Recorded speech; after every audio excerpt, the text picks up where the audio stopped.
Hello, Riptide swimmers. It was wonderful talking to all of you, and this is part of your 3-week challenge. I told you if you did 10 minutes worth of work every day, that you would be doing better when I see you next. So here's the first thing that we need. We need to have habits. When you wake up in the morning, I don't want you just rolling out of bed. I want you to visualize the best swim that you can possibly visualize. If you have video of you doing great, watch it over and over and over again. Because within 21 days of your brain seeing that video, it will start to create a canal, a channel that will keep you doing better and better. That's the first thing. Second thing, when you wake up in the morning, if you can do 10 minutes of meditation, Headspace and the Calm app are phenomenal. That sets you up to be completely unreactive for the day. It saves your energy for what you really need, which is going to be your swimming. So, you wake up, you do some visualization, you do a little bit of meditation. Now here's what I need before swim practice. Show up a few minutes early, get your stretches done. Because if you don't stretch and warm up ahead of time, that's when you get injured in the pool. Now I've already done a video of stretches for you, so let's talk about some of the other things. Hydration. As I told you, if you lose more than 2% of your body mass from dehydration, it affects your performance. So, the things you want to hydrate with: coconut water, watermelon juice, vegetable broth, obviously if you can have it in a soup, even better. Tailwind is my favorite of all electrolytes to give you guys because it doesn't have junk in it. You can get Tailwind off of Amazon. It comes in 7 different flavors. When you get the Tailwind, just take a pinch of it and put it in your water. So I want you to be sipping on something every 10 to 12 minutes so that you don't get dehydrated. Now, in terms of what I want you to do before you get in the pool, get your hair wet so that the chlorine doesn't just soak into your skin like a sponge. Chlorine is actually very, very detrimental and it likes to destroy tissue, so we want to minimize that. How do we do that? Make sure that you're already wet so that your skin isn't the sponge for the chlorine. Next thing, I want you all taking vitamin C every day. It's an antioxidant, so what it does is it helps stop some of the free radical damage that you can have. So before swim, we take some vitamin C, we hydrate really well. After swim, we also want to take something that'll help us. Another antioxidant that you can consider is called glutathione. That's a very, very good one.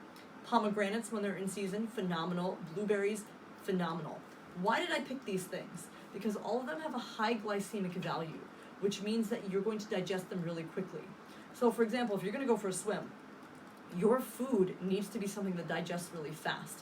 Otherwise, you have to eat 1 to 2 hours ahead of time. Even if you have a snack, you kind of want to eat that at least 30 minutes before you get in the pool. So, to recap, we start out our morning with either visualization, meditation, or both. Then we get to the pool a little bit early so that we have time to warm up. We hydrate with either a coconut water, watermelon juice, or a little bit of Tailwind. And afterwards, we're going to have like a glutathione. So, welcome to the 3-week challenge.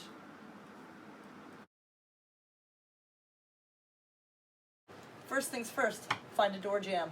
All I need you to do is press your arms like this through the door jamb. And I want you to breathe from your belly while you do it. The reason you do belly breathing is if you stretch for less than 18.1 seconds, you don't do anything. After you've done this one, you can actually bend a knee and you'll feel it more in whichever side you bend, and that'll get your lat stretching out really good too. What happens with you swimmers is that you get congested in the armpits. So this will really help you out. Again, 18.1 seconds. So now that you're in that door jamb, the next thing you want to stretch out is your pec musculature. You have 3 sets of muscles that pull you forward and down. You only have 1 that pulls you back. So a lot of you have swimming position like this. So to stretch that out, the pec is a fan-shaped muscle, and it's got 3 sections to it. This section, this section, and this section. So to stretch out the lower pec, you all know this. You turn this way. Breathe and stretch 30 seconds while you're belly breathing. Then 30 seconds here, 30 seconds up here. And if you have really long arms, you can even make it a 4th. So that's what we're going to do for pec and what we're going to do for lat. Now we're going to go next to the wall. Okay, now that we're on the wall, this is called a wall angel. It's super important to do this on a wall as opposed to on the floor because you want the biomechanics of your shoulder to be engaged properly. So you're going to put your butt on the wall, your feet are just going to be maybe 6-7 inches off the wall, and if you'll notice, the backs of my hands are on that wall.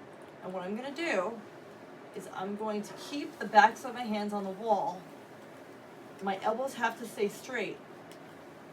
Hands cannot come off the wall, elbows cannot bend. And you have to go all the way up while keeping your back on the wall. If you feel like your back is popping off the wall, then you have to stop at that level. So for example, if I get here and all of a sudden you feel like your whole back is arching off the wall, stay here and do this until you feel like your shoulders are seating down and you don't have to arch your back.